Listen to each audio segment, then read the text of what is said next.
हाय, good afternoon. हम अपनी AIB की क्लास में, जिसमें हमने मर्ज कर रखा है foundation course of judiciary and remedial के लिए कॉन्स्टिट्यूशन का पार्ट, कॉन्स्टिट्यूशन लॉ पार्ट 2, उसमें हम कर रहे हैं अमेंडमेंट ऑफ द कॉन्स्टिट्यूशन। हम पिछले 2 लेक्चर्स को रिविजिट करेंगे और आगे जाएंगे फिर कॉन्स्टिट्यूशन ऑफ इंडिया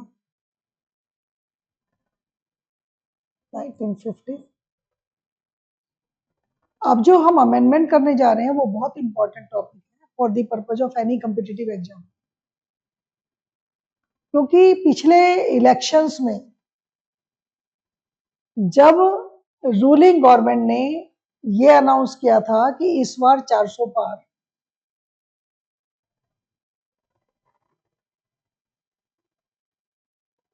तो ओपोजिशन ने ये क्वेश्चन उठाया था कि अगर इनको 400 पार आ गए तो ये संविधान को खत्म कर देंगे, they will repeal the constitution. इसीलिए ये बहुत बड़ा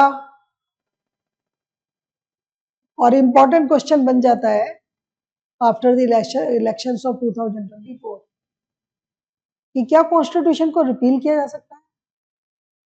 क्या कॉन्स्टिट्यूशन में कोई ऐसा प्रोविजन भी है कि कॉन्स्टिट्यूशन जिन्होंने बनाया है उसके पूरे कॉन्स्टिट्यूशन को रिपील कर दें। उस प्रोविजन को रेफर किया है amendment of the constitution, amendment of the constitution.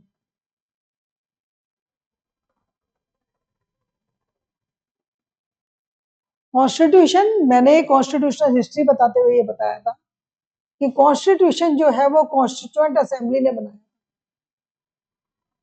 हमने पहले ये बात नोट की थी कि कॉन्स्टिट्यूशन कॉन्स्टिट्यूएंट असेंबली ने बनाया। कॉन्स्टिट्यूएंट असेंबली एक इलेक्टेड बॉडी थी जिसमें 296 सीट थी। कांग्रेस को 211 मिली थी, मुस्लिम लीग को 73 मिली थी, टोटल 284 सीट भरी गई थी और वैकेंट सीट थी 12, यानी अब आप देखते हैं कि 296 बन जाता। ये पोजीशन थी और ये क्रिएट हुई थी with in the cabinet mission. Cabinet mission कहां से आया था? ब्रिटिश पार्लियामेंट से, क्योंकि उस वक्त और 1946 में हमारा देश आजाद हुआ था 1947 में, और 1946 में कैबिनेट मिशन के तहत कैबिनेट गवर्नमेंट क्रिएट करने के लिए, कॉन्स्टिट्यूशन बनाने के लिए कैबिनेट मिशन में कॉन्स्टिट्यूएंट असेंबली को कॉन्स्टिट्यूट किया, यानी कि कॉन्स्टिट्यूशन बनाया कॉन्स्टिट्यूएंट असेंबली ने, सीए। तो कॉन्स्टिट्यूशन को अमेंड कौन कर सकता है? दी कॉन्स्टिट्यूएंट असेंबली। और रिपील भी कौन कर सकता है? Constituent assembly. लेकिन ये कॉन्स्टिट्यूएंट असेंबली का जो कॉन्सेप्ट है और कौन सी पावर चाहिए इसके लिए, कॉन्स्टिट्यूएंट पावर।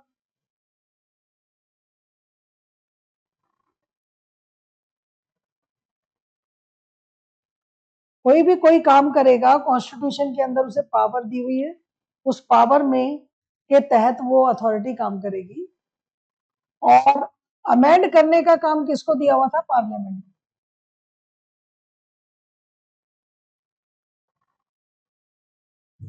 पार्लियामेंट को कुछ भी बनाने के लिए कॉन्स्टिट्यूशन से रिलेटेड, चाहे लेजिस्लेशन से रिलेटेड, जो पावर मिली हुई थी वो लेजिस्लेटिव पावर थी सिर्फ। लेजिस्लेटिव पावर वो पावर होती है जिनके तहत to make law, parliament can make law. अब ये लॉ वर्ड बहुत बड़ा है यहाँ पर। पार्लियामेंट लॉ बना सकती थी अंडर आर्टिकल 245 टू 254 ये वो एरिया है कॉन्स्टिट्यूशन का जो स्टेट को और सेंटर को यानी पार्लियामेंट को लॉ बनाने की पावर देता है। और किन किन सब्जेक्ट्स पर ये लॉ बनेगा वो 7th शेड्यूल में दिया हुआ है। ये कहानी इसलिए बतानी पड़ी क्योंकि जब ये अमेंडमेंट वाला चैप्टर आया, आर्टिकल 368 अमेंडमेंट को डील करता है। इसमें हमने अपने पिछले लेक्चर्स में डिटेल में केसेस का रेफरेंस देते हुए ये बात बताई थी कि अमेंडमेंट क्या है, अमेंडमेंट कैसे किया जा सकता है और अमेंडमेंट का फंडामेंटल राइट और प्रिंसिपल से क्या कनेक्शन है। पहली बात, व्हाट इज अमेंडमेंट, हमने इसको आंसर कर दिया है। अमेंडमेंट ऑफ द कॉन्स्टिट्यूशन का मतलब क्या है? To add, to vary and to repeal, यानी कि कुछ ऐड करना है अमेंडमेंट के थ्रू तो वो कर सकते हैं, नंबर 1। टू वेरी, मॉडिफाई करना है, चेंज करना है, वो कर सकते हैं। और टू रिपील, डिलीट कर सकते हैं, एडिशन कर सकते हैं, इंसर्ट कर सकते हैं, कोई भी नई चीज, बनी हुई चीज को चेंज कर सकते हैं और जो ऑलरेडी है उसको डिलीट कर सकते हैं। ये सब पावर किस चीज की थी? Any provisions of the constitution, any provisions of the constitution. अब एनी प्रोविजंस में तो फंडामेंटल राइट भी आ जाता है और directive principle of state policy भी आ जाता है। तो क्या इनको भी, इनके अंदर भी कुछ ऐड कर सकते हैं, वेरी कर सकते हैं, रिपील कर सकते हैं? एक तरफ तो हम कहते हैं fundamental rights are protected rights, constitutionally protected rights. तो क्या हम अमेंडमेंट के थ्रू इसके इस राइट को, एक पार्ट 3 में हमने इन्हें फंडामेंटल राइट दे दिया सिटीजन्स को और अमेंडमेंट में जाकर उसको रिपील कर दिया, इज इट पॉसिबल? तो ये फंडामेंटल राइट और directive principle of state policy में आपस में तो झगड़ा चलता ही रहा, जो कि हमने पहले पढ़ा पार्ट 3 में और पार्ट 4 में। लेकिन अमेंडमेंट क्या इनको दोनों को अफेक्ट कर सकता है? ये भी बिग क्वेश्चन था। तो ये what is amendment is to add, to vary और to repeal any provision of the constitution. Any provision का मतलब सारे प्रोविजन भी रिपील हो सकते हैं, तो उसे कहते हैं what is the extent, what is the extent of the amendment. किस हद तक अमेंडमेंट किया जा सकता है? क्या अमेंडमेंट के थ्रू पूरे कॉन्स्टिट्यूशन को डिलीट कर सकते हैं, खत्म कर सकते हैं, रिपील कर सकते हैं? This is a big question mark. क्या हम किसी भी प्रोविजन का मतलब है व्हाट इज द एक्सटेंट, ये चीज, ये लाइन यहां से लेकर यहां तक है, आर्टिकल 1 से लेकर आर्टिकल 395 तक है। तो क्या किसी भी प्रोविजन का मतलब ये है कि हम किसी को भी कट कर सकते हैं या इस पूरी लाइन को ही डिलीट कर सकते हैं अमेंडमेंट के थ्रू? यानी कि कॉन्स्टिट्यूशन के अंदर ही कॉन्स्टिट्यूशन को खत्म करने की पावर है। ये बिग क्वेश्चन मार्क है जो अमेंडमेंट के चैप्टर में पूछा जाता है। तीसरा क्वेश्चन आता है एक्सटेंड के अलावा, what is the procedure to amend, what is the procedure to amend.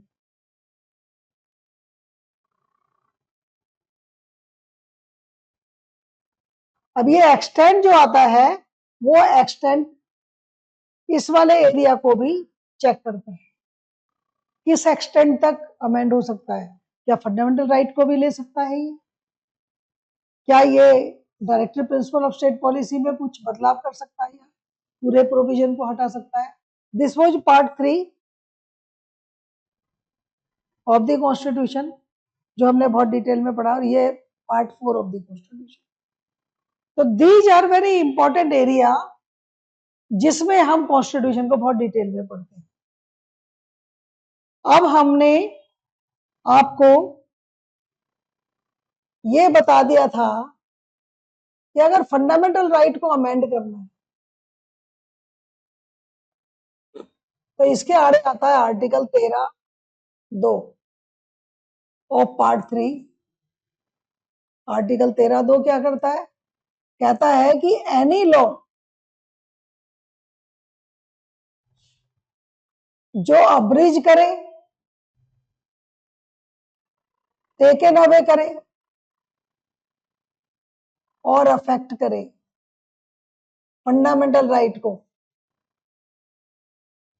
तो वो लॉ वॉइड डिक्लेयर हो जाएगा, यानी कि उस लॉ को काट दिया जाएगा।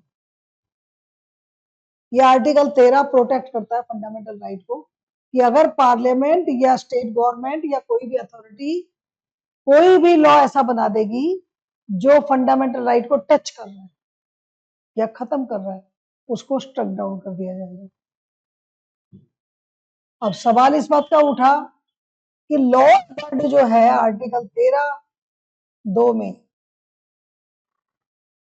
क्या वो अमेंडमेंट को भी कवर करता है? मतलब अगर मान लो लॉ की जगह हम यहाँ अमेंडमेंट कर दें और ये अब्रिज करे, टेकन अवे करे, अफेक्ट करे, तो क्या अमेंडमेंट को भी वॉइड डिक्लेयर कर सकते हैं? ऑनरेबल सुप्रीम कोर्ट, ये लड़ाई बहुत सारे केसेस में सामने आई है कि क्या किसी लॉ से तो हम नहीं कर सकते, चलो वो तो वॉइड डिक्लेयर हो जाएगा, क्या अमेंडमेंट से कर सकते हैं? तो बिग क्वेश्चन आया, क्या law is equal to amendment? एक ही चीज है ये, या लॉ इंक्लूड्स अमेंडमेंट और लॉ एक्सक्लूड्स अमेंडमेंट? यानी कि लॉ से तो नहीं कर सकते लेकिन अमेंडमेंट करके फंडामेंटल राइट को रिपील कर सकते हैं। हमारे सामने एक बहुत बड़ा प्रैक्टिकल है।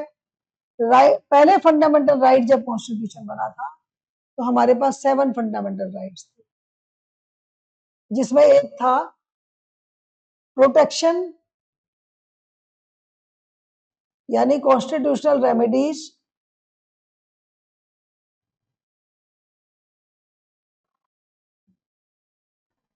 Protection to fundamental rights, constitutional remedies to protect fundamental right. Article 13 के अलावा हमारे पास आर्टिकल 32 भी। ये 2 आर्टिकल ऐसे हैं जो इस फंडामेंटल राइट को प्रोटेक्ट करते हैं, पार्ट 3, राइट। तो ऐसी सिचुएशन में ये क्वेश्चन हमेशा उठा कि क्या अमेंडमेंट से किया जा सकता है? ये आर्टिकल 32 उसके लिए एप्लीकेबल होगा अगर अमेंडमेंट से कुछ कर दिया तो ये क्वेश्चन बहुत बार उठा कि क्या लॉ इंक्लूड करता है अमेंडमेंट को? ये सज्जन कुमार के केस में, सज्जन सिंह के केस में और शंकरी प्रसाद के केस में उठा और ऑनरेबल सुप्रीम कोर्ट ने कहा कि law does not include amendment, यानी कि ये जो वर्ड लॉ के लिए एप्लीकेबल है, किसी लॉ जो लॉ एब्रिज करेगा, टेकन अवे करेगा, अफेक्ट करेगा फंडामेंटल राइट को, उसको वॉइड डिक्लेयर कर देंगे, तो ये अमेंडमेंट के थ्रू नहीं कर सकते। अमेंडमेंट नई लॉ है, लॉ वर्ड के अंदर अमेंडमेंट नहीं आता, यानी अमेंडमेंट से किया जा सकता है। ये पोजीशन थी अप टू 1967। लेकिन जब गोलकनाथ का केस आया और उसमें राइट टू प्रॉपर्टी की बात आई, जिसकी 500 एकड़ जमीन को गवर्नमेंट ने एक लॉ के तहत लेकर उसको 30 एकड़ जमीन दे दी थी खाली, तब इन्होंने ये क्वेश्चन उठाया कि law and amendment, law amendment जो है वो लॉ के अंदर आता है। इफ दिस इज लॉ तो अमेंडमेंट यहीं पे आ जाएगा। और इनका ये कहना था कि ऐसा क्यों है, क्योंकि अमेंडिंग पावर तो कोई अलग से है ही नहीं, और ना ही लॉ में ऐसा लिखा हुआ है कि अमेंडमेंट नहीं आ सकता। और पार्लियामेंट तो लॉ बनाने की पावर दी हुई है उसे, तो वो अमेंडमेंट भी करेगा तो वो भी लेजिस्लेटिव पावर में करेगा, इसलिए अमेंडमेंट इज आल्सो लॉ और हिट बाय आर्टिकल 13(2). यानी अमेंडमेंट भी अगर टेकन अवे करेगा, अब्रेज करेगा या अफेक्ट करेगा फंडामेंटल राइट को तो वॉइड माना जाएगा। ये गोलकनाथ की पोजीशन आई 1967 जब 17th अमेंडमेंट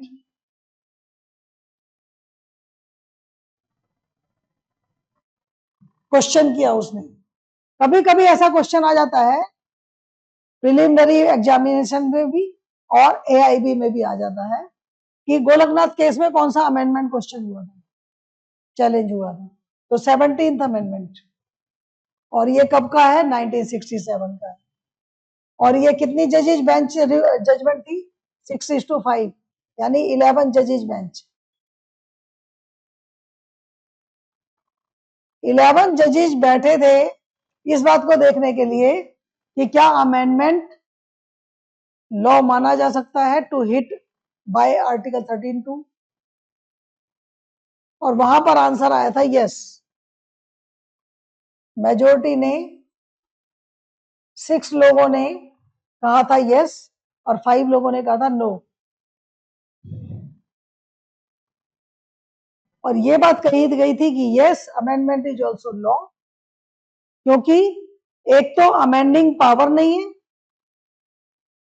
आर्टिकल 368 में, दूसरी बात अमेंडमेंट लेजिस्लेटिव पावर के तहत पार्लियामेंट करती है, कॉन्स्टिट्यूएंट असेंबली है नहीं, कॉन्स्टिट्यूएंट असेंबली को फॉर्म करने का कोई फॉर्मूला नहीं दे रखा है, कॉन्स्टिट्यूएंट पावर दे ही नहीं रखी, तो जो बनाता नहीं वो बिगाड़ नहीं सकता। तो कॉन्स्टिट्यूएंट असेंबली ने बनाया था और सिर्फ कॉन्स्टिट्यूएंट असेंबली से नीचे कोई भी पावर नहीं उसे काट सकती, अमेंड कर सकती। तो ये गोलकनाथ केस की पोजीशन थी। लेकिन जब केशवानंद भारती में आए, केशवानंद भारती 1973 का मामला है, 71 से 73, ये 13 जजेज बेंच थी, 7:6 की 13 जजेज बेंच थी। इन्होंने ये डिसाइड कर दिया कि अमेंडमेंट की एक्सटेंट क्या है, किस हद तक अमेंडमेंट हो सकते हैं, और इन्होंने कहा कि अमेंडमेंट किसी भी प्रोविजन का हो सकता है और amendment is not law to any extent, but basic structure नहीं खराब होना चाहिए।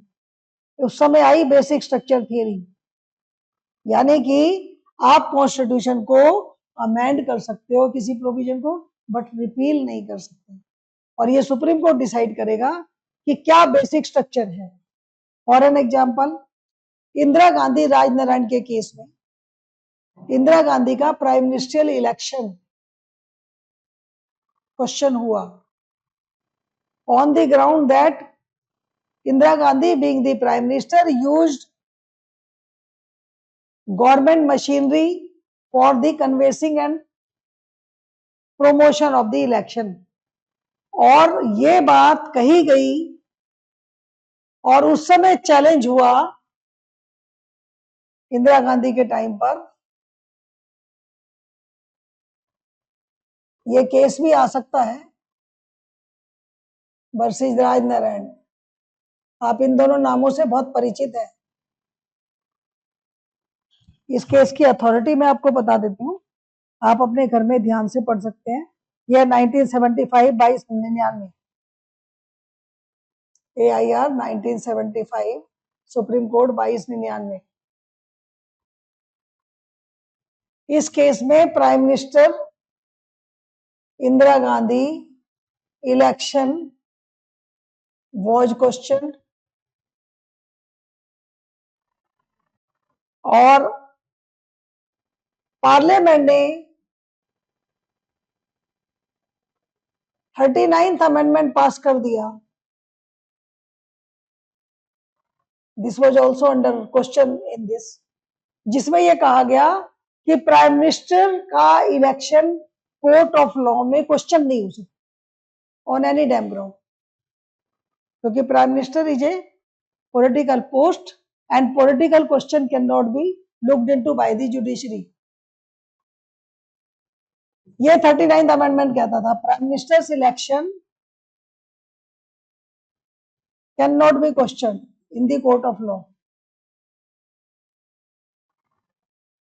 इन the court of law.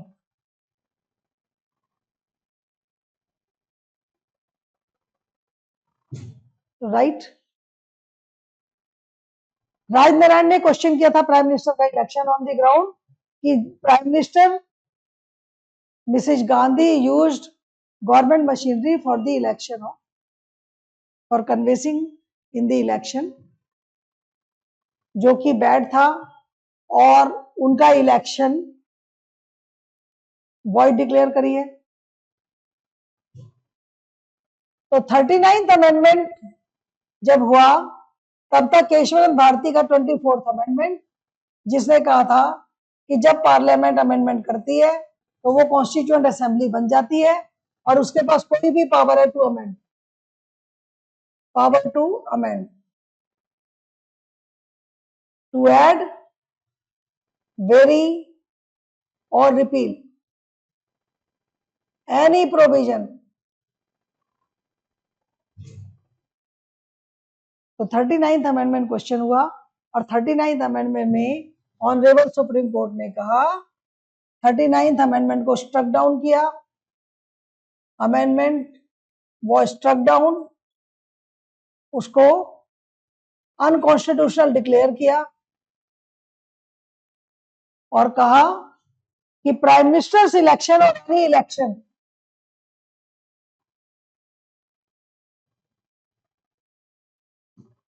Is part of democracy, इसीलिए और democracy is a basic structure,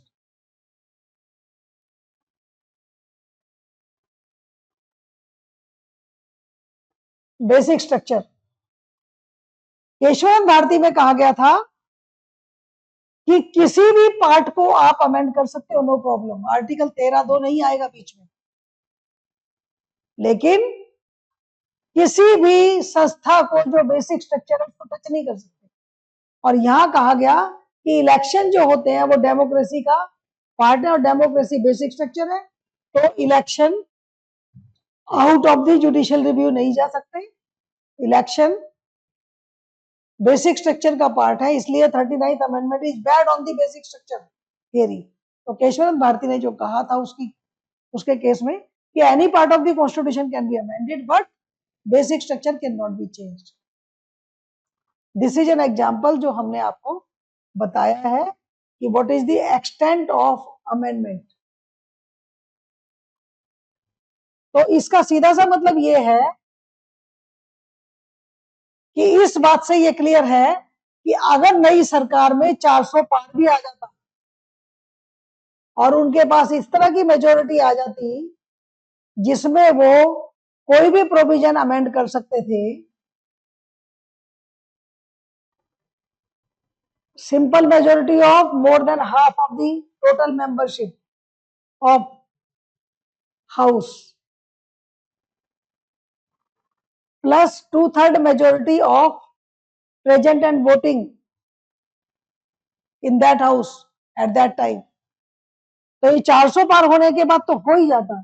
तो ये है प्रोसीजर। ये करने के बावजूद भी कोई भी गवर्नमेंट, कोई भी पार्लियामेंट, चाहे वो कॉन्स्टिट्यूएंट असेंबली का रूप ले ले, तो भी वो कॉन्स्टिट्यूशन को रिपील नहीं कर सकती, because constitution itself is a basic structure. Keshavchandra Bharati ने ऑलरेडी ये बात कह रखी है केशवचंद्र भारती केस में कि basic structure can not be touched. तो हमने क्या क्या देखा? पहली बात, अगर ये क्वेश्चन आता है कि अमेंडिंग पावर किस प्रोविजन में, amending power where, amending power where lie amending power, in the constitution. तो इट लाइज इन आर्टिकल 360 और ये पावर कब आई है? 24th अमेंडमेंट से। 24th अमेंडमेंट हमने कल आपको पढ़ के सुनाया था कि 24th अमेंडमेंट में पावर ऐड कर दी गई। What could be amended? What can be amended? और what does amendment mean?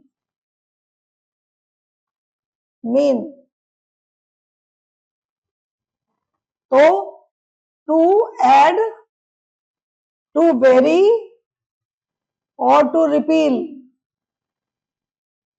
Any provision of the constitution, any provision of the constitution, इसे कहते हैं अमेंडमेंट। अमेंडमेंट क्या है? किसी चीज को ऐड करना, किसी चीज को बदलना, चेंज करना, वेरी करना या रिपील कर देना, डिलीट कर देना। जैसे कि आर्टिकल 370 डिलीट हो चुका कॉन्स्टिट्यूशन से, डिलीटेड, रिपील्ड।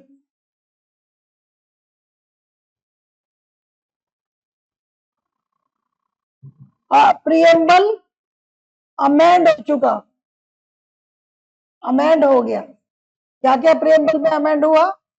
1942 42nd अमेंडमेंट से,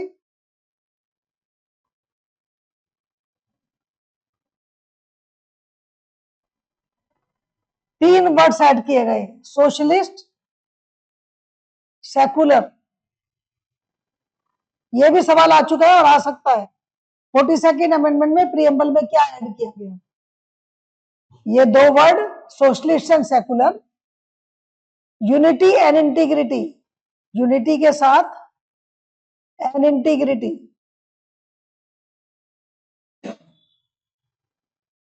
ये वर्ड्स 42nd अमेंडमेंट से प्रीएम्बल में ऐड किए गए। तो ये हुआ to add, to repeal and to change.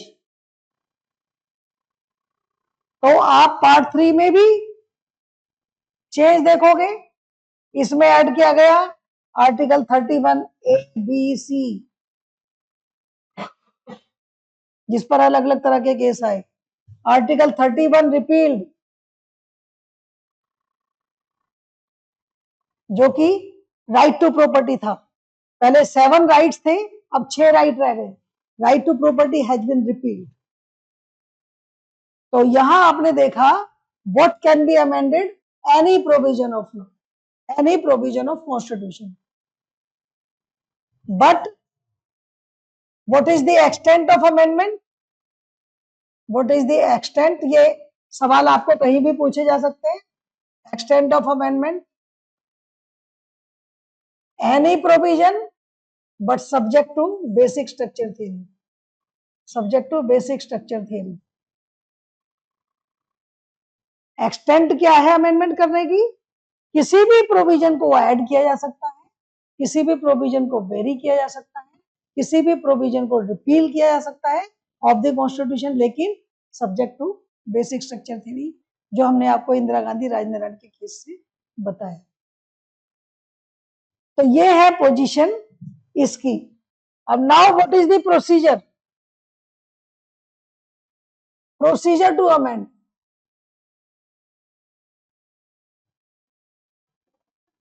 इससे पहले हु कैन अमेंड? कौन कर सकता है अमेंडमेंट? दी पार्लियामेंट ओनली, और उस वक्त इसे ऑन दी कॉन्स्टिट्यूएंट पावर, जब पार्लियामेंट अमेंड करेगी उस वक्त पार्लियामेंट को कॉन्स्टिट्यूएंट असेंबली माना जाएगा और वो कॉन्स्टिट्यूएंट पावर के अंदर करेगी। So who can amend? The parliament. ये भी सवाल आ चुका है, आ सकता है, ध्यान दीजिए। Who can amend? The parliament. और कौन सी पावर में? Under the constituent power. और ये 368 के अंदर ऑलरेडी डाला हुआ है। प्रोसीजर फॉर अमेंडमेंट, दो तरह के प्रोविजंस हैं। एक तो जनरल है एक है स्पेशल अमेंडमेंट, स्पेसिफिक अमेंडमेंट। कुछ स्पेसिफिक प्रोविजंस हैं जिनमें अलग प्रोसीजर और ऐड होगा। जनरल में क्या है, बिल इंट्रोड्यूस किया जाएगा। What is the procedure? Bill to be introduced either house in either house of the parliament. दोनों हाउस में से किसी भी हाउस में बिल इंट्रोड्यूस हो सकता है, चाहे लोकसभा में चाहे राज्यसभा में। इसको बिल को दोनों हाउस में पास होना होगा, to be passed in both the house, in both the houses. दोनों हाउस में इन्हें पास होना होगा। मान लीजिए लोकसभा में बिल डला अमेंडमेंट का, तो लोकसभा में भी पास होगा, फिर राज्यसभा में भी पास होगा। जैसे अभी तीनों के तीनों लॉ पास हुए, criminal law. Here we are for the amendment, we are just telling an example कि पहले एक जगह पास होता है फिर दूसरी जगह। अमेंडमेंट का भी ऐसा ही है। तो अमेंडमेंट के लिए पहले बिल पास होगा। A bill is to be introduced in either house of the parliament, number 1।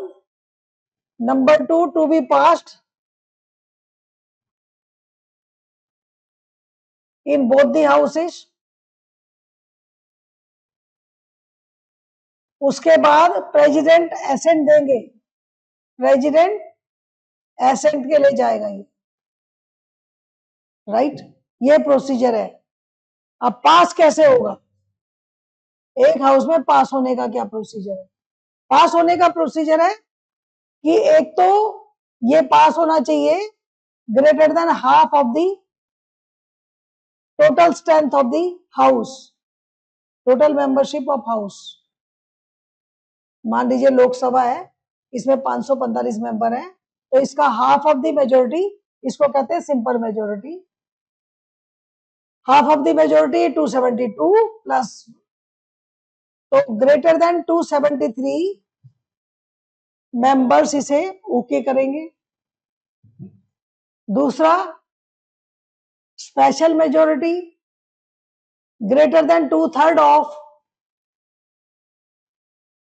Present and voting. मान लीजिए कि लोकसभा में 545 लोग हैं और सबके सब प्रेजेंट हैं और वोट भी करते हैं, तो हमको कितना चाहिए? 368,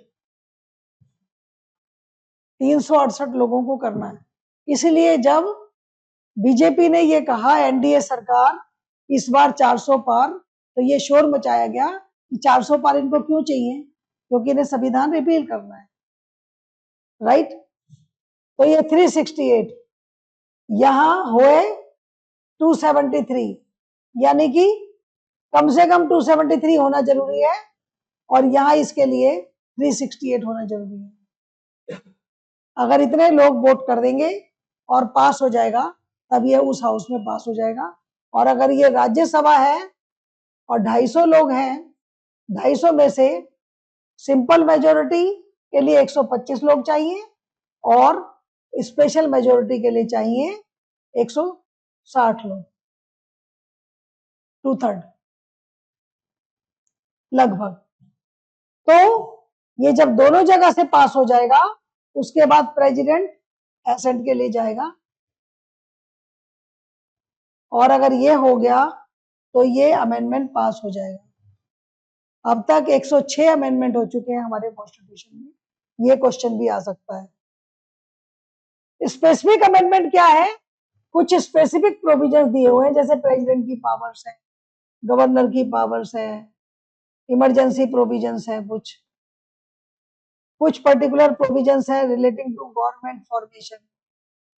इस तरह के प्रोविजंस हैं जिनका नाम दे रखा है बाकायदा, जिनके प्रोविजंस दे रखे हैं, उनको करने के लिए ये तो चाहिए ही। इसके अलावा प्लस में चाहिए half of the total strength of states. जैसे कि अभी 28 स्टेट्स हैं, तो कम से कम 14 स्टेट्स उसे रेटिफाई करेंगी, अप्रूव करेंगी बाय तो this is the procedure of amendment. ये सिंपल मैथमेटिक्स है, इसमें कोई ज्यादा आपको ऐड नहीं करना है, गॉसिप नहीं करनी है, और गॉसिप चलेगी भी नहीं। तो दिस इज द प्रोसीजर। हम दोबारा से एक बार समझ लें प्रोसीजर क्या है अमेंडमेंट करने का। एक बिल इंट्रोड्यूस होगा, दो तरह के अमेंडमेंट है, दो तरह के प्रोसीजर है।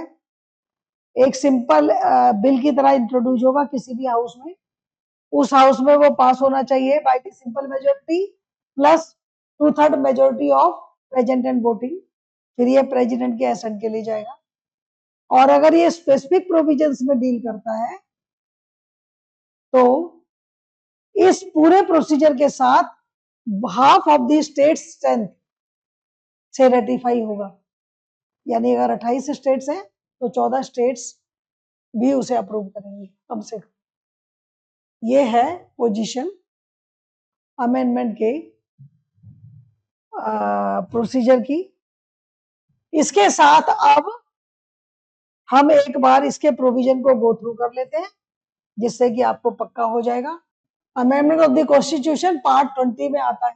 ऐसा भी सवाल आ चुका है, एक बार आ सकता है कि अमेंडमेंट प्रोविजन के किस पार्ट में डील करता है। जैसे फंडामेंटल राइट पार्ट 3 में डील करता है, directive principle of state policy part 4 में डील करता है, अमेंडमेंट पार्ट 20 में डील करता है। आर्टिकल 368 में आता है, ये भी पूछा जा सकता है प्रीलिम में भी और अदरवाइज भी, एआईबी में भी। Power of parliament to amend the constitution and procedure thereof. और यहाँ एक ये जो लगा हुआ है, ये एक ये बता रहा है कि ये अमेंडमेंट कब हुआ है। तो इसका अमेंडमेंट देखने के लिए हम नीचे से देखेंगे, और ये एक नंबर के आगे क्या लिखा हुआ है, 24th अमेंडमेंट 1971।